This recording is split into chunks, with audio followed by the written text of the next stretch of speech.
Information en temps réel.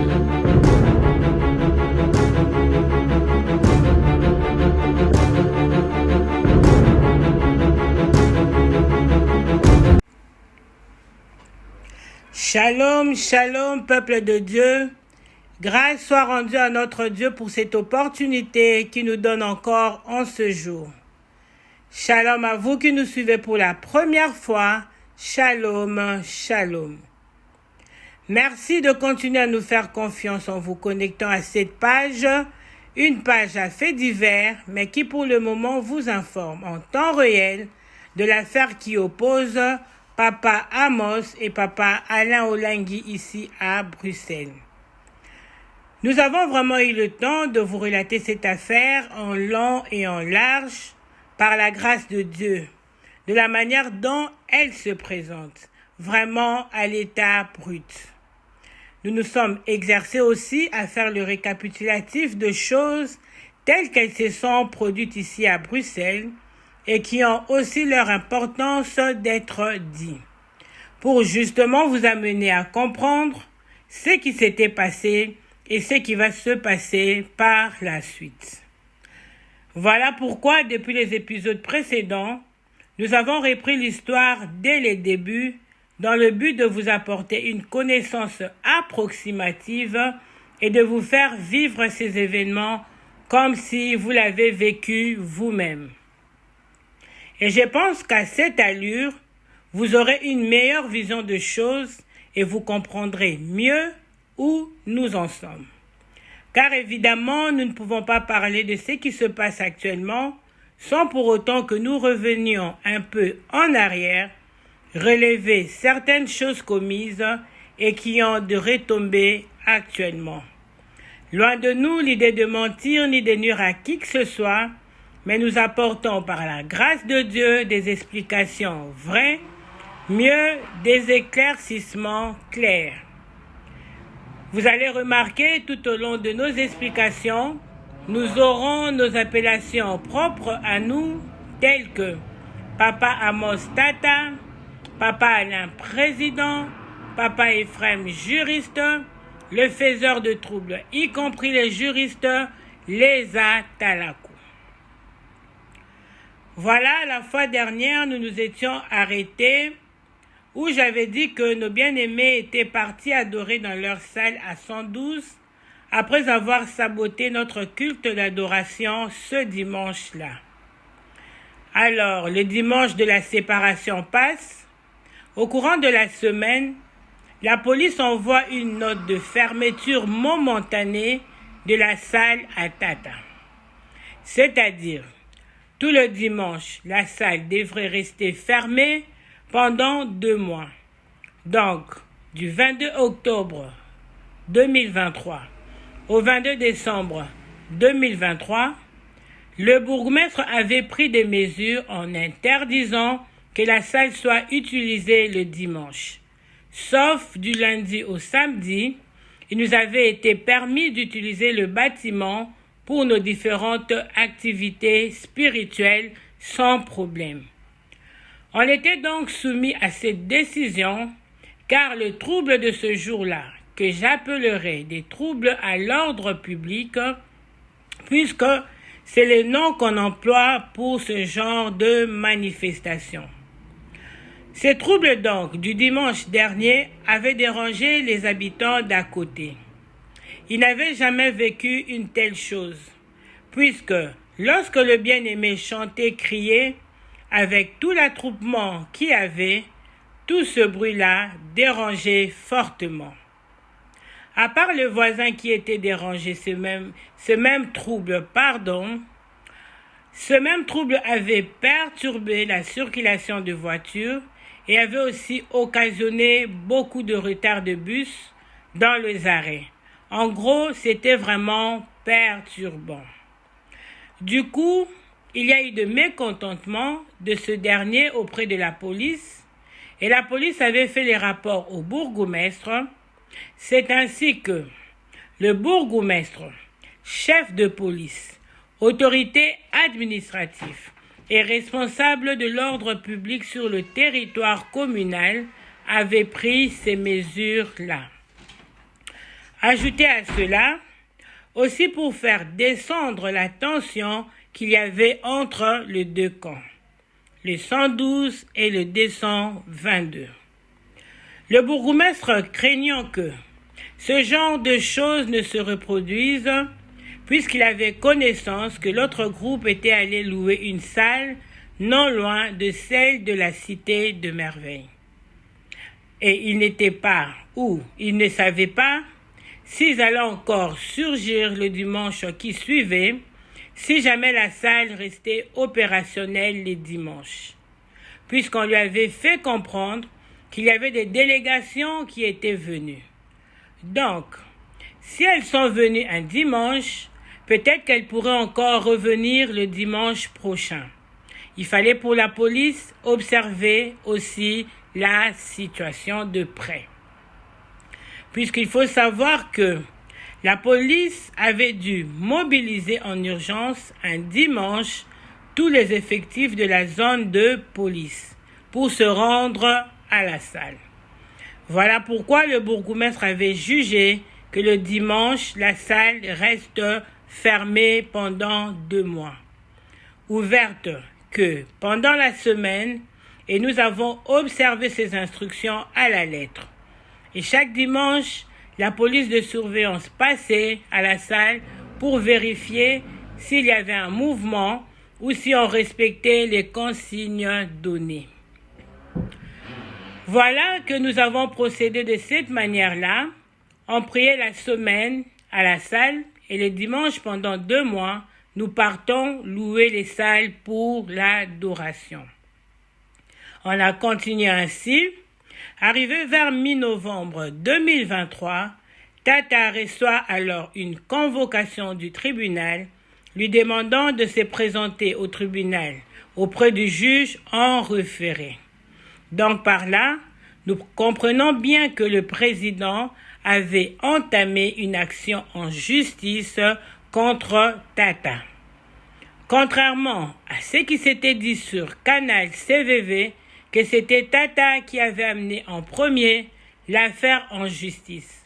Une information très, très fausse. Alors, je vous demanderai vraiment d'être très attentif et de bien suivre cet épisode. Car c'est à partir de cet épisode que nous commençons à parler sur l'affaire qui a beaucoup choqué plusieurs de voir comment les chrétiens se sont retrouvés au tribunal. Nous allons alors vous expliquer le déroulement de tout ce qui s'était passé au tribunal. Nous allons entrer dans le vif du sujet par rapport à tout ce que vous avez entendu. Tout cela sera dit avec beaucoup plus de détails sur le déroulement des procès, car il y en avait 3 au total. Parce que dans cette page, vous recevez la vraie version des événements sans filtre, pour savoir comment et pourquoi sommes-nous arrivés à ce niveau. Parce que nous savons tous qu'à ce stade, nous attendons que seul le tribunal détermine lequel d'entre nous doit rester définitivement ou pas dans les bâtiments de la Cité de Merveille, raison pour laquelle il faut bien comprendre ce qui sera dit.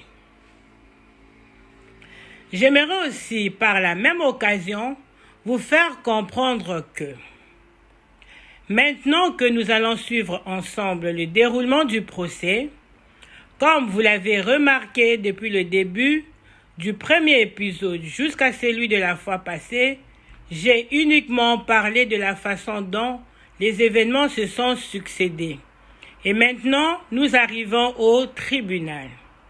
Alors, puisque nous y sommes, nous devons maintenant comprendre les choses d'une manière juridique, qui est différente du contexte spirituel ou du contexte du ministère. Puisqu'en tant que chrétien, pour une raison ou une autre, s'il arrive que pendant notre marche surviennent les conflits entre nous, nous devons chercher la solution à l'amiable ou en prière. Nous avons en ce moment-là un langage spirituel, un raisonnement spirituel, plus souvent basé sur la parole de Dieu. Mais dès l'instant où nous sortons de la recherche de résolution de conflits en tant que chrétiens, pour une raison ou une autre, et que nous nous décidons d'amener ces conflits en justice, cela veut dire en quelque sorte que nous ne sommes pas arrivés à trouver une solution ni à l'amiable ni en prière. Chrétiens que nous sommes, nous nous décidons de nous remettre à la disposition de la justice pour que elle, la justice, puisse trancher et donner la solution. À cet instant-là, automatiquement, il y a un changement de langage, un changement de raisonnement basé cette fois-ci sur le contexte ou je dirais sur le test de la loi. On parle le langage juridique, on parle droit, on décide droit. Les choses changent, il y a maintenant une prise en charge juridique par le juge. Le juge va demander certains documents, il le prend, il le traite et par la suite, il donne la décision par rapport aux documents qu'il a examinés dont il est en possession. Le juge ne tient pas compte de qui tu es, il ne connaît pas les individus, il ne connaît pas la vision, le juge ne connaît pas autre chose à part appliquer la loi. Pour lui, la seule chose qui importe, c'est de trancher selon les règles de la loi. C'est pour dire concrètement que, à ce stade, ce sont les documents et les preuves qui parlent. Revenons alors à ce que je disais.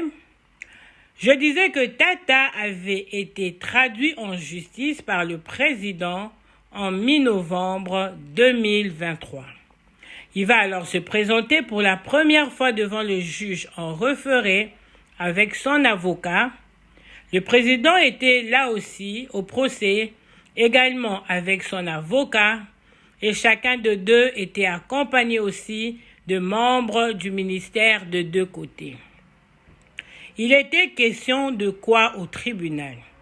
Ou soit, qu'est-ce que le président avait amené comme accusation contre Tata auprès du juge? Tata avait fait donc l'objet d'une action en justice par la FOW RDC Kinshasa, dont le représentant est bel et bien M. Alain Olangui, donc le président.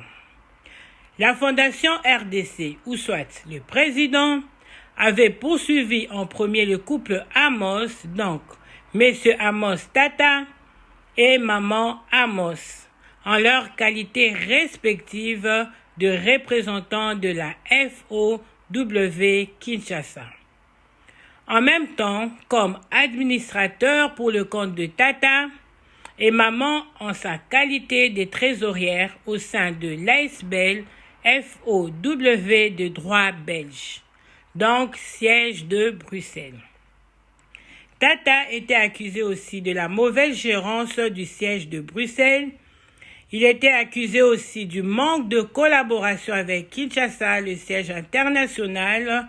Il était accusé aussi d'avoir créé une association parallèle à celle de l'ASBEL FOW de droit belge.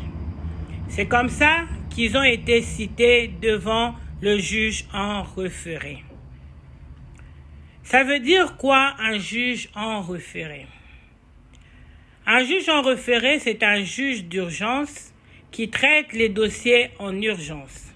Donc, après avoir entendu les deux parties qui sont en conflit, il prend l'affaire, il la traite en urgence pour donner son verdict dans les 48 heures. Lui n'est pas compétent dans les traitements de longue durée. Alors, je vais vous expliquer pourquoi sont-ils allés dans le sens du juge en référé au lieu d'aller vers le juge de fond. Et puis, on reviendra par la suite pour continuer. Alors, il faut savoir déjà qu'il y a une différence entre les deux juges. Le juge en référé traite les affaires en urgence sans entrer vraiment dans la profondeur. Il est superficiel et donne une décision provisoire. Tandis que le juge de fond, comme le mot le dit, lui traite l'affaire vraiment dans le fond, en cherchant beaucoup plus de détails pour arriver à comprendre le nœud du problème et donner une décision définitive. Alors j'explique le pourquoi du juge en référé. Au regard de tout ce que je vous ai relaté depuis le début, les Atalakou étaient arrivés vraiment au bout. Après toutes les tentatives stériles qui n'avaient rien produit, puisqu'ils étaient bien conscients que ça pouvait ou ne pas marcher. Surtout plus l'option de ça ne pouvait pas marcher, cette option était inévitable. Ils avaient essayé un peu de faire ce qu'on dit dans une expression courante, ça passe ou ça casse. Ils le savaient. Surtout le juriste, comme celui qui proposait tout, il avait pris la place du Saint-Esprit, le meilleur conseiller.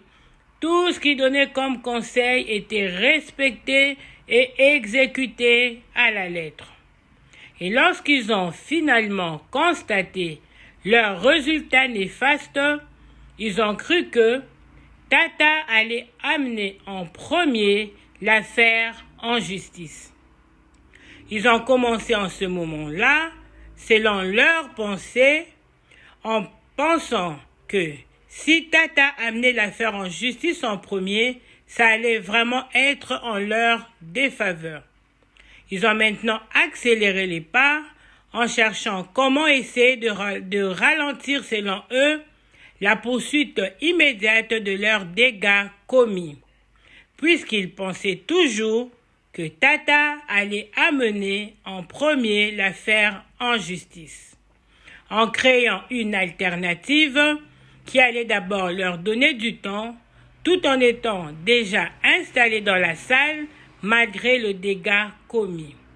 Et c'est là qu'intervient cette alternative qui est le juge en référé. Puisque rappelez-vous que le juge en référé traite les dossiers en urgence, alors par cette alternative ou cette occasion, ça leur permettrait de projeter d'une façon ultérieure les poursuites si jamais il y en avait. Ça veut dire quoi? Je m'explique encore. Au départ, lorsqu'ils avaient décidé de destituer Tata et de récupérer les bâtiments, ils avaient commencé à faire des descentes à la salle. Donc le juriste venait pour mettre la pression à Tata pour que Tata leur laisse le bâtiment. Mais sa façon de faire n'était pas correcte et était accompagnée de beaucoup d'irrégularités, ce qui a fait qu'à chaque fois, la police venait constater la situation. Ce qui fait que, avant d'arriver chez les juges en référé, tous les dégâts commis donnaient plein droit à Tata. S'il le voulait, il pouvait lui en premier saisir le tribunal, puisqu'il avait toutes les cartes en main. Mais Tata ne le faisait pas toujours. Eux maintenant, dans leur tête, ils pensaient que Tata allait saisir la justice en premier. Alors, craignant les poursuites qu'il aurait eues, si Tata saisissait la justice en premier, en rajoutant à cela l'incident du dimanche dernier dont ils étaient encore à la base, et que finalement, qu'ils soient partis d'eux-mêmes par leur propre volonté, prendre une autre salle à louer et commencer à payer. Une charge en plus qui n'était pas dans leur plan. C'était devenu vraiment trop lourd pour eux.